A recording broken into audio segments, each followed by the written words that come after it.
What's up, everybody? Welcome back to the channel. So we hope you are all doing wonderful today. We have been sitting down kind of having a discussion about everything that's kind of going on in the world right now. Yep. So we just wanted to kind of have a little discussion on camera with our viewers, and maybe you guys share the same perception that we have, and maybe you don't. But we just kind of came up with some ideas that may help reflect change, and also kind of like our point of view of some of the things that are just kind of going on right now. Yep. So sit back and enjoy, and let's get to it. So to kind of start it off, we can go ahead and kind of talk about like how we feel about it. So currently, I feel like this was like a ticking time bomb just about to happen. I wasn't quite sure if it was going to happen in like our lifetime, or if it was going to happen in like our children's lifetime, or even farther down the road.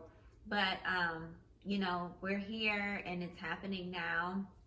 I don't necessarily agree with all the looting and things of that sort, but I definitely agree that we definitely need a change. Like, I agree with the protesting. I agree with not spending any money in different, you know, areas and things, especially like the Black community, not spending any money to make a stand. But things definitely need to change. We currently live in Kentucky, and we see a lot of Confederate flags. Yeah. And it just kind of hurts my feelings because, like, my husband is active duty military, and I feel some type of way that he's out risking his life on a regular basis, fighting for people who don't like him and who hate him because of the color of his skin. Like, you can't do anything about the color of your skin or your, you know, your heritage or whatever. Like, it is what it is. And we should be proud of it. We definitely should. Like, Black is beautiful. Mm-hmm. And because of Black people, like, so much has gone on in the world that's been like positive. Like, we have done, if it wasn't for Black people, like, the United States just would not be where it is today. No. Like, let's just be honest. We have invented so many things. Even like cures for certain diseases have come from our DNA. So to fly a Confederate flag or to hate on us, it's like, you need us. So why are you so hateful towards us? It's just ignorant. And I think a lot of people just need to sit back and like learn their history and just get over the privilege and hate that they have. What do you think? Yeah, so I agree with a lot you said. I feel like it's ignorance, the hate and racism that's going on, and it's arrogance. If you feel like you're better than a certain people, or that you should be entitled to something, then of course you're going to hate and discriminate against people. And I feel like, just like you said, the Black contribution to the world as a whole is so large that you couldn't do without us. And I think that should be taken into account. But to be honest, you're not going to change people that hate. It has to be a significant emotional event to change people that have hatred in their heart. So I'm just going to try to be positive. I realize that people are looting and destroying property. And it's hard for me.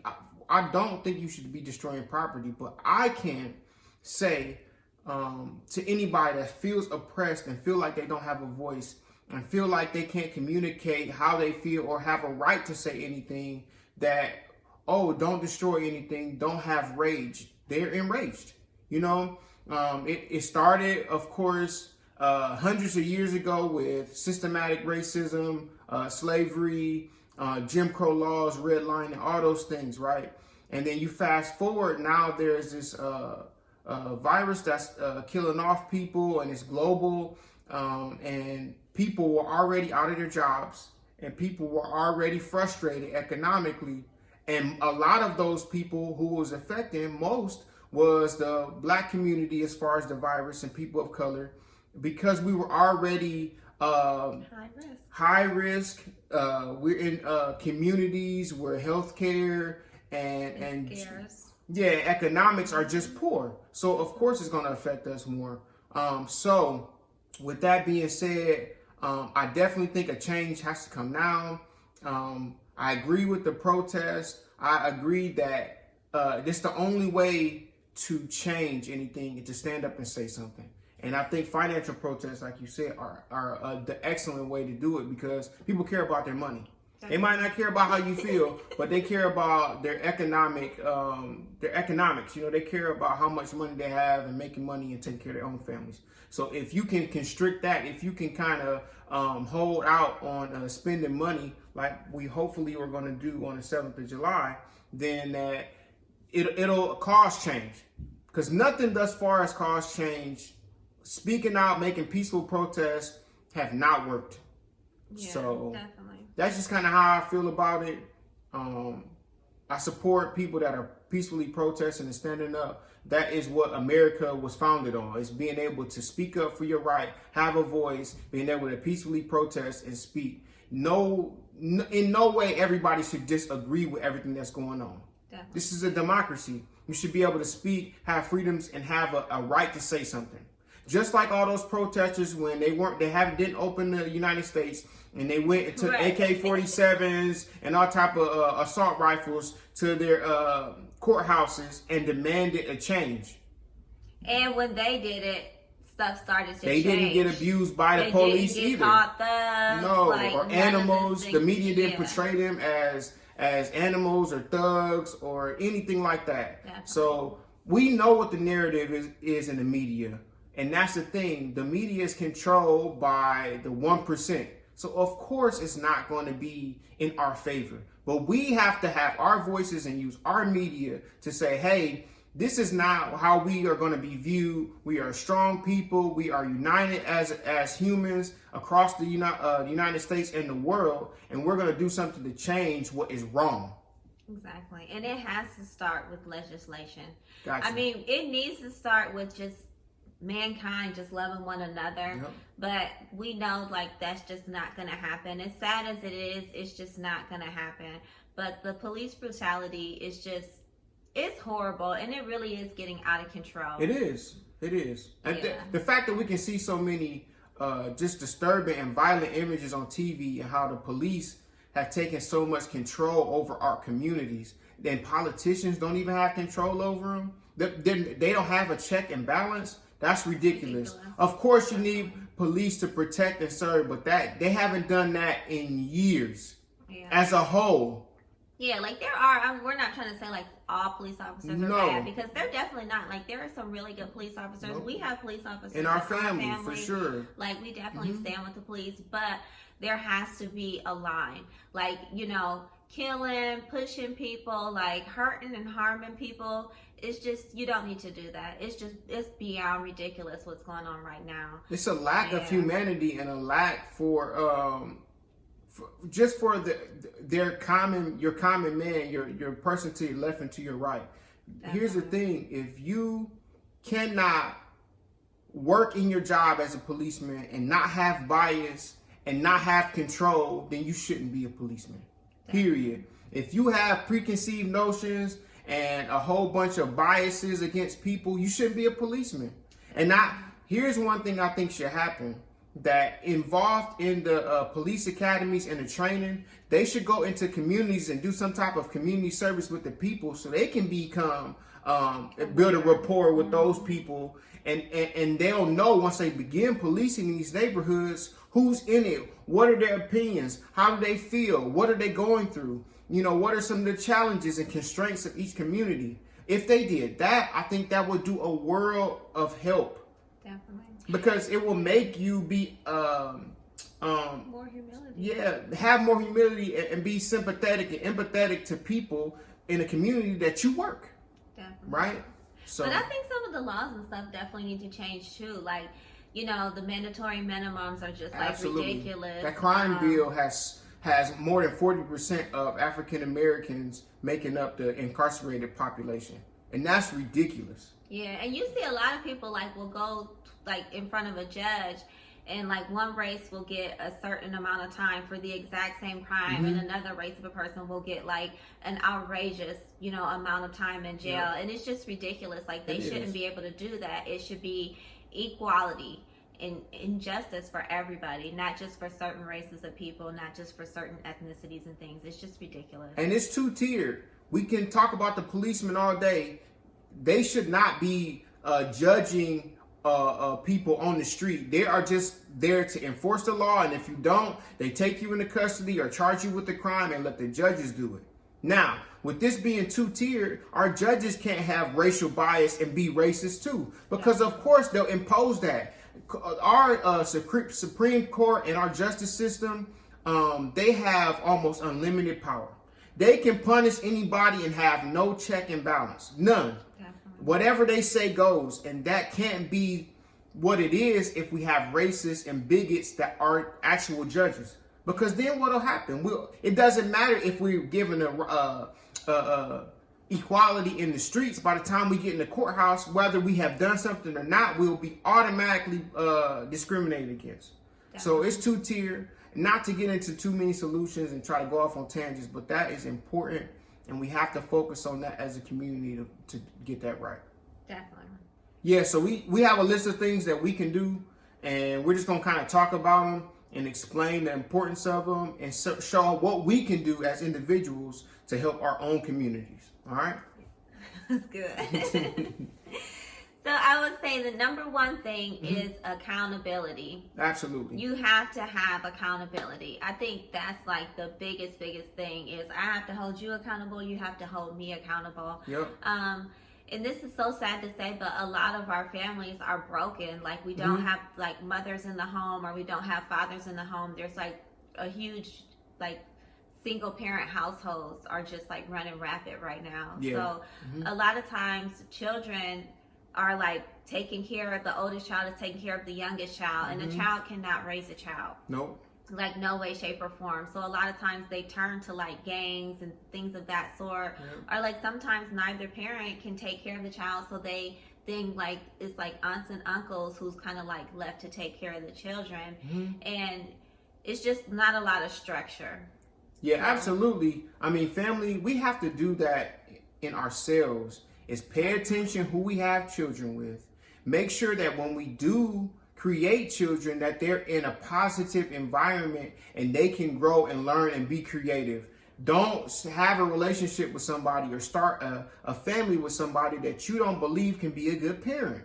Right? We have to start that inside ourselves. And we can't be so promiscuous that we just create kids on accident, right?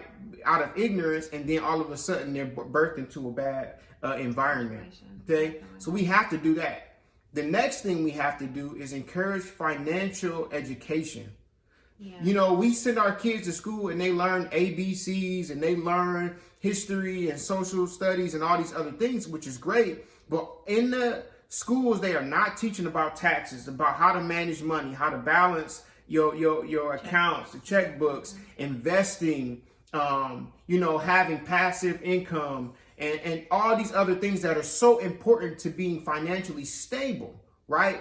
Reducing spending. So we have to teach our own children that. And if we are not educated on that stuff, we have to do that. What do you think? I think that's good. And I think what a lot of people don't know is like, we don't own a lot of stuff in our community. Absolutely. And because we don't own a lot of things in our communities, we're not paying taxes in our communities. So the money is not going to the schools. If you pay taxes, then that money that you're paying in taxes is then going to the schools. So like a lot of our schools are underfunded. Absolutely. And they're not even teaching the kids the basics that you would think that they're going to school to learn, let alone anything about financial literacy.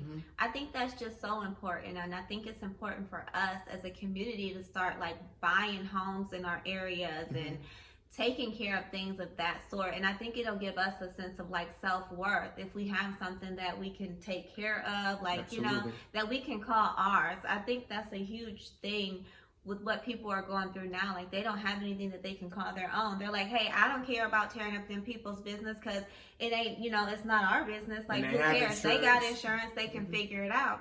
Which, yeah, they do have insurance and they can figure it out. But I think if we had something that was ours, we have more pride in it. Exactly. And that's the thing. It starts with accountability and financial literacy. If we don't have those two things, then we can't buy property. We won't go up to the schools and hold the teachers and administrators accountable because we don't have any pride in our own communities, in our own schools, and in our own children.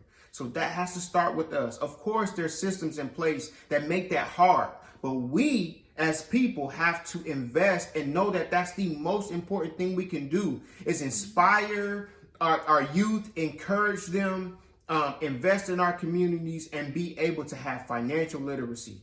That's the foundation of our very existence in our communities. Okay. And then like too, like you don't have to necessarily like try to go out and just like do like one up somebody. Like it's okay Exactly. if a family is everyone's living together, as long as you own that home and you're paying taxes. Like you don't have to have like your mom here, your sister here, your so and so here, and so there. If everybody can afford to put their money together and get one big home, like that's better than everybody just kind of being spread out and struggling. You can like sacrifice. We all have to work together. You can definitely sacrifice for a common goal, and if that's to be financially stable, if that's to have generational wealth, then sometimes you make those sacrifices, and that's the thing. We become greedy as parents sometimes, and we just want what we have. Like I want to be able to make sure I'm good. I want to make sure, not saying we neglect our kids, but we don't invest in their generational wealth, in their future,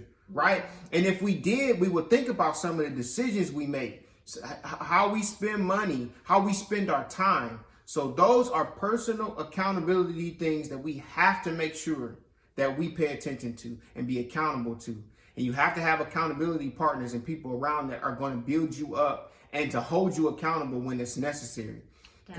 And that's so important, because if you surround yourself with people that their conversation is ignorant and it's negative, and they don't build you up and they encourage you to do negativity, then that's what you're going to do, right? We have to breed positivity around us, in our friends, in our families, and in our communities. Okay. All right, so the next thing we want to talk about is just being selfless. And that comes in a lot of different categories, but we want to start off by saying that you want to have open and honest dialogue about the things that you went through, and how to get past those things, right? We have a struggle in our community with mental health. We in most of our families, we hide things in the past that have negatively affected us. We're not honest with each other, and it becomes a start to separate our families, and the reason why it's not connected. Ask yourself this question, excuse me. When was the last time you talked to your uncle, a cousin from the family reunion, your own father, your mother, grandparents if you still have them? I mean, sisters or brothers. Sometimes when we think about those things, the answer could be, oh man, months, weeks, years, right? So we have to think about what caused that separation. And if we went through things, we have to be able to communicate them honestly and have a productive conversation to address them. It's not pointing fingers. It's not saying, I hate you because you did this. It's saying, this is how I feel. This is what I went through. And this is what it caused me to do, or this is what the response was. So that it's open, it's upfront, and then you can talk your way through those things as a family. If you can't do those things, then your mental health will suffer. You won't have confidence in yourself. You have a lack of respect for yourself and your common man. You'll be easily angered. You won't have self-control. Your emotions will be all over the place. So we have to be honest about our mental health, what we're going through, talk it out, and be able to communicate that in a healthy way. Yeah, I think that's so important. Like a lot of people suffer from behavioral health, and I don't even know if they know that they're suffering from like mental health issues. Like sometimes people do drugs and different things like that. And also like people have things that they consider to be like a generational curse or, like whatever. But a lot of times it's just a lack of communication, and people don't know who their family is and just don't, It's a lot of secrets, a lot of breakdown in communication and things of that sort. Absolutely. So I think it's so important to work on your mental health. I think that's like number one. Yes. And then encourage like open-mindedness. Like make sure absolutely. that you keep an open mind, and make sure that you accept your responsibility if you play any parts in anything. And then like also encourage like whomever you're speaking with to have an open mind also. Like whether it be a family member or a friend or something like that. Like that's very, very important, because a lot of times you just want to see your side of you, or you just want your point of view heard, and you just kind of shut down when the other person is talking. But don't be like that, because you have 2 ears for a reason and 1 mouth for a reason. So make sure that you're listening, you're keeping an open mind, and you're keeping that dialogue open. And just be careful how we allow the system and administrations to medicate our children, right? So our children are the way they are in a lot of ways because of what we expose them to and the things that we allow them to be a part of. So if they are extra hyper, or if they don't have self-control and things of that nature, yes, it could be something wrong with them internally and mentally, but what are we doing to positively affect that? Are we talking to our kids? What are we doing? What are they eating also? What are they eating? That's a huge thing. So we have to take our own inventory and see what is affecting our kids before we allow people to just start medicating them. Oh, they need to be on ADHD medication. Oh, they need this, they need that. But this is medication it's a drug. Just think about it. You have to think about it for what it actually is. It's a drug. And a lot of these things are on the same classification as heroin or cocaine or all these other things, right? So you can't be allowing people to just medicate your kids because you don't have the discipline and the love for your children to talk to them and work through certain things. You have to take that time. And if you care about your children, you will. That doesn't mean you'll have all the answers. And that doesn't mean that they cannot talk to and deal with health professionals that can help them through that. But be sure that those doctors and the administration actually cares about them and wants them to be better people, not just medicate them and send them on their way. Okay? That's so important, definitely. All right, so the next one is organized community leadership. And what we mean by that is get groups and organize these extracurricular activities and events in your community that will be able to lead, inspire, and encourage your own people, right? Establishing social groups, nonprofits, things that will help the community, and it's directed and organized by community, right? So have community leaders, build up the youth. The youth are going to take our world and our communities into the next generation. So we need to empower them and encourage them to be able to have a voice, to speak, and know who is in charge, right? So if we have our own community leadership, you have aldermen and mayors and city councilmen and men and women and everything that you can talk to. They need to be involved in community action. And if they're not, we need to develop our own social groups and our own community groups that can affect politics, that can affect legislation and administrations. We have to do that. So if it's 5 of you in the community and y'all all kind of think the same and you want to start something, start yourself a group, get together, organize, be able to meet once a week or something, once a month or whatever is feasible, and talk about the issues, come up with positive things that can change and inspire your communities. But we have to start that. We can't expect other people to represent our communities the way we do. We know what's going on in our communities. We know if there's a drug problem over here or a violence problem over here, or if the school administrators aren't doing what they're paid and supposed to uphold in their oath. So we have to be responsible and hold them accountable, okay? So community leadership is a must, a must. Definitely. That's really important, because we were actually talking to my father the other day, and he was saying how he actually writes his city councilmen and things of that sort. And I was like, wow, I mean, I've heard people say that, but I didn't know people actually did it. But I mean, that's so important. And like you said, if there's more than one person who's writing the same thing, then your voice will start to be heard, because sometimes they can kind of fly off one person saying it. But if it's 50 or 200,000, or the more the merrier, then they're going to start changing things. But if it's just 1 or 2 people that are saying it, nothing may not change, but there's always power in numbers. Absolutely. So we have to come together, we have to hold these people accountable, and we need to start writing our legislation. People. And we have to develop extracurricular activities for our own children and the people, the youth in our communities that is positive.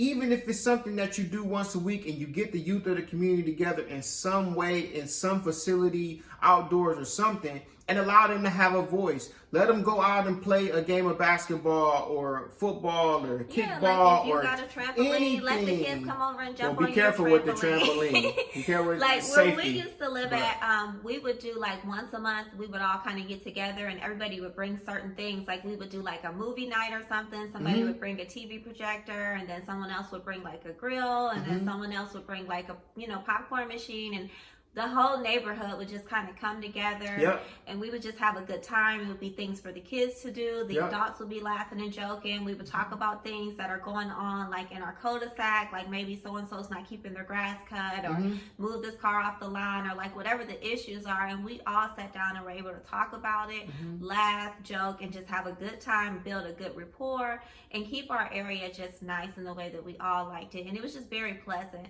That's so important. Like, try to get together with people in your neighborhood, and if you have a basketball court, let the kids come play on your basketball court, or like whatever it is, but everybody can contribute something. And the thing is, if you don't have things that you can directly give, you have a voice. You still have positivity that you can do, something you can do to inspire. And once you start those community leadership groups, then you'll be able to use facilities that are in the community for that reason. Community centers, churches, mosques, synagogues, whatever you have in your community, you should need to be able to use it to be constructive and positive for the community. A lot of us go to church or religious events once a week or 2 or 3 times a week. Do we think to organize our children in those same buildings and talk to us and say what they feel and be able to do positive things instead of going out to the park where it might be dangerous, violent things going on? Can we get them inside the community centers and be able to have something positive for them? If kids don't have anything to do, what do you always say? An idle mind is the devil's workshop. Definitely. If you don't have anything positive to do, you will think of something negative to do. It's just it's the truth. So we have to give them positive things to do. We have to give them something to do that's safe and that will build them up. Reading events. It doesn't always have to be athletic. Reading events. Reading is so important. Like, you all can do a book club together with like some kids' books or something. Or if one person's good at reading, sit around in a group and let that person read to everyone, or just let everyone go around the group, take turns reading the same book. If you only have one book, like, you can do so much. You just have to get creative. And all these things will take your sacrifice of your own time and money, but it has to be worth it. It does. It has to be worth it to you. Inspiring the next generation has to be worth it enough to where you invest time and money, whatever you actually have. So, definitely. And then the last thing is community pride, right? So we have to be proud of our communities and be able to protect that pride. So we know if it's drug and violent culture going on in our communities, we have to be the ones to stop it. We do. We know what's going on. We have to be the ones to say, those are our children and our youth out there doing these things. It is people that we know that have grown up in the community. Everybody has a mom, a father, an aunt or uncle, cousin, brother. We need to hold each other accountable. We do. Period. We have to. We know what's going on in our communities. We need to speak up and say something. We can't leave it up to the police and to politicians that don't know us and know the people in our community. We have to do it. Don't care about us either. Yeah, and I'm not saying put yourself in harm's way or be violent. Organize and be able to talk to these people and say, hey, we won't allow this. Bring economics to the community. Bring positive thoughts to the community so we can tear these things down. We know what's happening. And if you can't address it head on, like we said, we have to organize so we can affect legislation and positive change that can do it. Okay? So with that being said, let's all just invest in change and building up our fellow man and our communities and just making the world a better place. Like, that's what all of this is for. We want justice for all. We want equality for all. Absolutely. And we just want our world to be a better place. We want to have the same rights as the next person. So let's work on just doing that, being better and teaching our children better. Absolutely. We have to do those things. If we don't do those things, and we can't affect positive change, then we can't do anything and we'll feel defeated. We have to start with ourselves, be accountable, be active, and be inspirational.